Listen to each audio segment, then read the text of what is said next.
Okay, good evening, welcome, thank you for coming this evening. The halacha shir tonight is Kriya Shema al Hamita. Now, if you guess a connection to the Sedra, you're very wise, because I can't think of one. But I just came across this topic. I was learning in a Mishnah Berurah in the Dirshu Shir, and so I thought it's a very interesting topic just to try and summarize all the things that we're familiar with and we're less familiar with. We know that Kriya Shema al Hamita is something we say, bedtime Shema, the Shema we say before we go to bed at night, something which we've been doing, since long before we can remember. But it's useful just to see what Chazal say about it and some relevant halachas. The background is, if you're listening online, please email me at j.golker@gmail.com. I'll send you the handout. If you look at the first box, it's based on the Gemara in Brachos. The Gemara in Brachos, Daf Hey Amud Aleph, says two statements, both Rabbi Yitzchak. Kol ha'koyre Kriya Shema al mitasai ki'ilu oiches cherev shel shtei piyos biyado. It's as if a person who says Kriya Shema on his bed is holding a sword which has two edges. Imagine a sword and both sides have sharp blades. So it's a double-edged sword. So it's very effective. It's a very powerful sword. What is the point? Why do I need a powerful sword? Next statement of Rabbi Yitzchak, Kol ha'koyre Kriya Shema al mitasai mazikin bedilin hemenu. Anyone who tries to cause damage to him will be sort of dismissed. So you see that it's some form of shmir, some form of protection. And the Shulchan Aruch brings this lahalocha in Erechayim Siman Reish Lametes Sif Aleph, Koyre al mitasai parsha rishona al shel Shema. When a person is on his bed, before he goes to bed, he reads the first paragraph of Shema, and then he makes the bracha hamapil chevle sheina al einai. So he makes the bracha of hamapil. Says the Mishnah Berurah, interesting, parsha rishona. Why only parsha rishona? Because that's all you need to do for Kriya Shema al Hamita, just the parsha rishona. However, says the Mishnah Berurah very importantly, that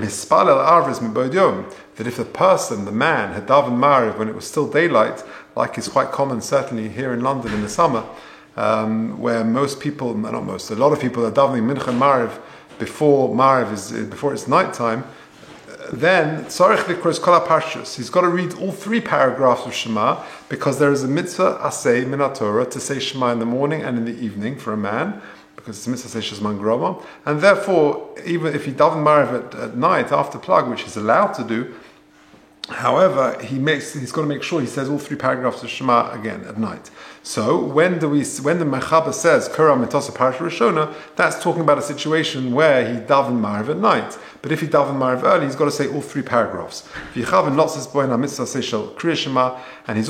have in mind, therefore, that when he's saying all three paragraphs, he's going to say Kriya Shema min haTorah, and also he should have in mind Zechiras Yetzias Mitzrayim, which is in the third paragraph of Shema, in the paragraph of Vayomer. V'toiv lo matomit kol Kriya Shema. And generally speaking, even for those of us who say all three paragraphs, it's good practice to say all three paragraphs. Why? Because shehi reish mem ches tevos. If you add up all the words in Shema, b'tziruf kel melech ne'emon, and you're including the words kel melech ne'emon, then you get 248 words. And that corresponds to the reish mem ches tevor of 248 limbs in the body, which again offers some sort of protection. So it's good practice to say all three paragraphs of Shema, even though a person may have davened Mariv at night. Now, next question, what is the order? Do you say Shema first, or do you say Hamapil? Or is it Hamapil first? Which order do you do? So, from the Lashon of the Shulchan Aruch, the Mishnah Berurah points out, the implication is you say Shema first, and then you say Hamapil. It says, Koyre al mitasa parsha rishona shel Shema, or Mevarich Hamapil. That seems to be the order. Says the Mishnah Berurah, Miloshna Shulchan Aruch mashma de birchas Hamapil omer acha Kriya Shema. You say Kriya Shema first, and then you say Hamapil. Now, what's the svara for that? Because really, Hamapil is a bracha you say on sleep.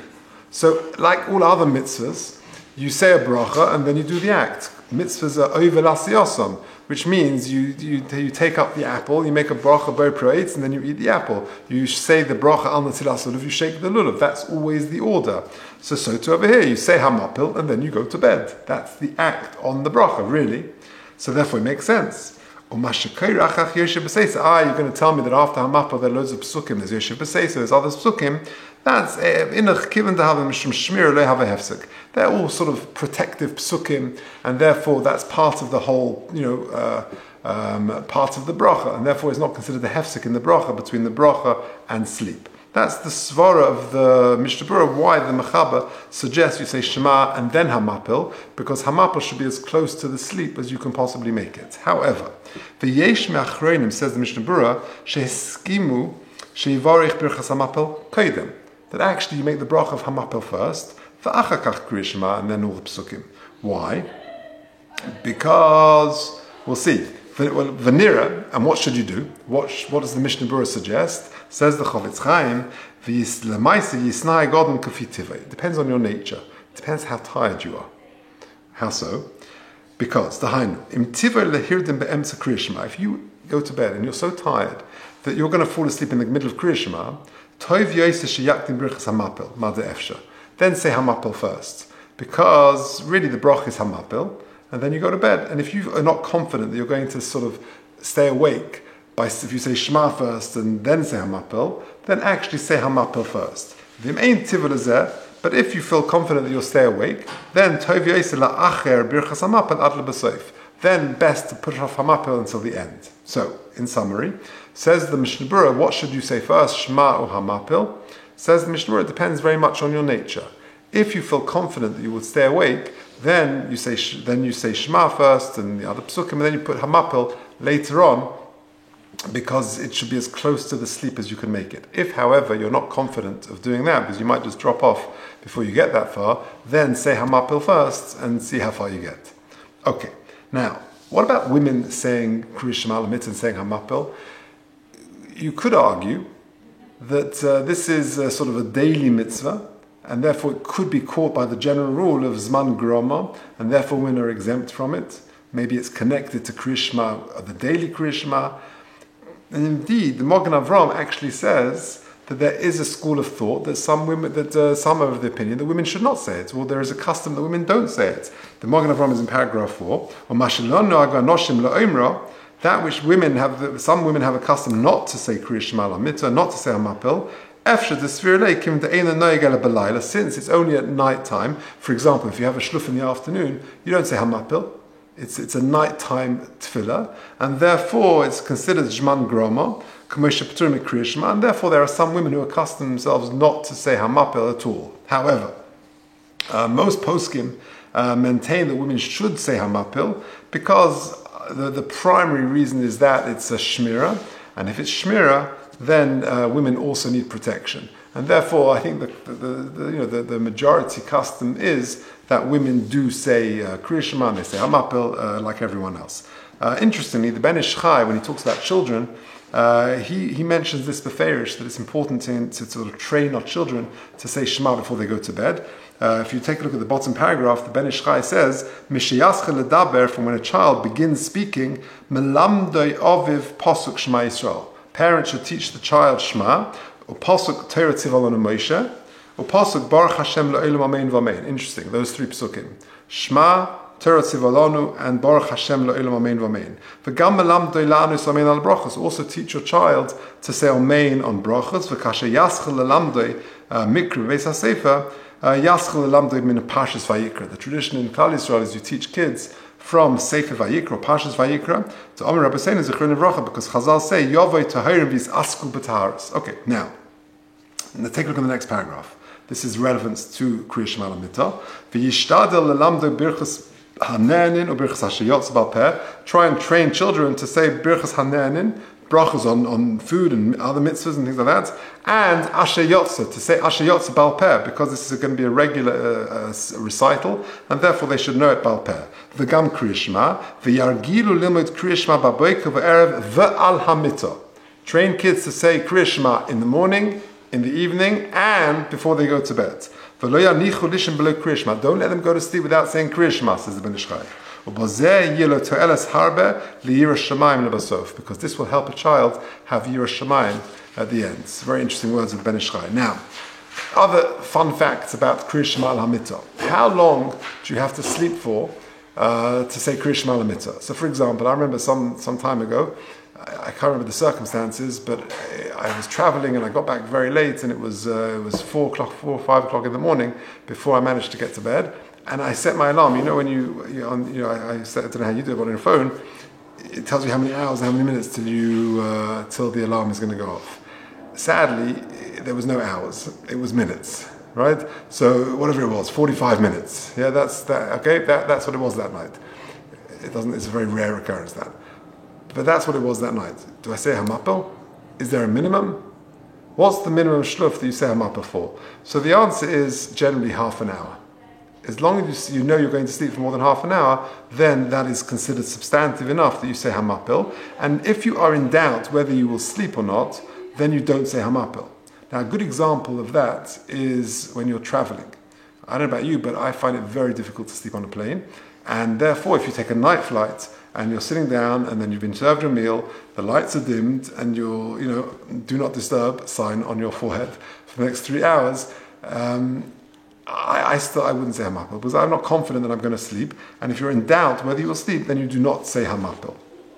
There are some people who sleep very comfortably. I know some people who fall asleep before takeoff. That I always find super impressive. It's one thing falling asleep before takeoff, and the takeoff makes no difference to them, and they can fall asleep even before that. Anyway. Now, what position do you have to be in for Kriya Shema Lamita? So you do not have to, or for Hamapil, so you're not required to stand for Hamapil. However, the Kriya Shema, either you should preferably either stay standing or at least sitting. The Mishnah Berurah does say if you're already lying down, that's okay. So you can be in bed lying down, that's fine, but you should really be on your side. You shouldn't be sort of flat on your back or flat on your stomach. That's considered disrespectful. And therefore you should at least be on your side, but preferably you should be either standing or at least sitting. Okay, now, and if you haven't yet Dav Marav, and this is the Kriya Shema, the proper one, the Mitzvah Say one, then that's different, and you should be in a more respectful position. Now, the big question is, what about interruptions after Hamapil? We all know that after you say Hamapil, that is the broch on sleep. So what you should do straight after saying Hamapil is go to sleep. So what are the situations regarding interruptions? What if, after you say Hamapil, you're lying in bed and you can't fall asleep and you want to read? Or you need to go to the bathroom, or you're thirsty, or you realize you haven't counted Sfiras Omer. Yeah, so what's the situation in all of these cases? So the Shulchan Aruch says, the Ramah says in Reish Lamed Tes Sif Aleph, "V'yikra Kriya Shema Samach Mitaso ve'ein oichlin v'sheisim v'lo medaber mach Kriya Shema Shel Hamita." You shouldn't eat, drink, or speak after you said Kriya Shema, after you said Hamapil. And leyishin miyad, you should go to sleep straight away. Shenem, as this pasuk says, "Imru b'vavchem al mishkavavchem v'doimusel," and then be silent. V'im kara Kriya Shema v'lo yochel lishin miyad. And if you say Kriya Shema and you can't fall asleep, then chayz v'kaira. Just keep repeating it, basically the various psukim, etc., and the Shema, and that way you'll sort of slowly, instead of counting sheep. The Mishnah Berurah says, in Tov Lishtos, if you want to drink, you're suddenly very thirsty, or there's some pressing thing that you need to say, even though you said Hamapil, Nirashem Muta. If it's pressing or you're thirsty, then of course you can go have a drink, you can say what you need to say. But then after you've done that, you've had the drink, you've said what you needed to say, and then you should just say the first paragraph of Shema again immediately before you go to bed. But try and avoid that, of course, for if you've said Hamapil, one should try and avoid that, and it has to be very, very pressing for you to say that. Now, what if you've remembered you haven't done Marav or counted Sfira? So the Poskim say, and again, the next few bullet points I've got from the Dirsha Mishnah Berurah notes, that you are allowed to count Sfira, the Poskim bring, and you can and you should daven Marav, even though you've sort of already done all that. What about many people? They read after, before they go to bed. It depends on how tired they are. Sometimes they read a sentence, a few sentences, a few pages. But it's actually okay. It's not considered a hefsek. So you can say Shema and Hamapil, and then if you've got quiet music or if you want to read, that is not considered a hefsek because that is there to sort of it sort of induces sleep, and therefore it's considered part of the whole going to sleep process, and that would be okay. If one didn't need the bathroom, of course you've got to go to the bathroom after Hamapil. You shouldn't hold yourself back. But the question is, do you say Asher Yotza? Now the poskim differ on that. They bring the name of the Chazon Ish, he says not to. However, other poskim say to say Asher Yotza. But even those poskim who say you do say Asher Yotza, you should repeat the first paragraph of Shema when you get back into bed. If you fall asleep, and it happens very rarely, but it can happen that you wake up and a few minutes later, then there's no problem with hefsek anymore because you said Hamapil, you went to sleep. and now you're up. So there was no hefsek anymore between your hamapa and sleeping, and therefore you can be mafsik after that. Just two final comments, which are just interesting regarding sleep. The first one, paragraph 10, the first box, this is the Mishnah Berurah. Kos v'hasforim. Before you go to bed at night, it's proper for a person to just introspect for a few moments, to think through his day, and if a person thinks through his day and discovers he did something which was not quite right, he should do vidu, he should say, I'm sorry, HaKadosh Baruch Hu, I didn't, I was wrong, I shouldn't have done that, and undertake not to do it again. And particularly for those which are the more common averas, Kagoin Chanifas, Shekarim, Leitzonas, flattery, lying, mockery, lashon hara, v'chein oven bittul Torah, tzrichin bedikas Yosef for bittul Torah. Person didn't utilize his day productively and learn when he could have done. That also needs tshuva. It's also important to be meichel people who may have sinned against you, that they shouldn't get any averas on your account. The tziaro, or they troubled you.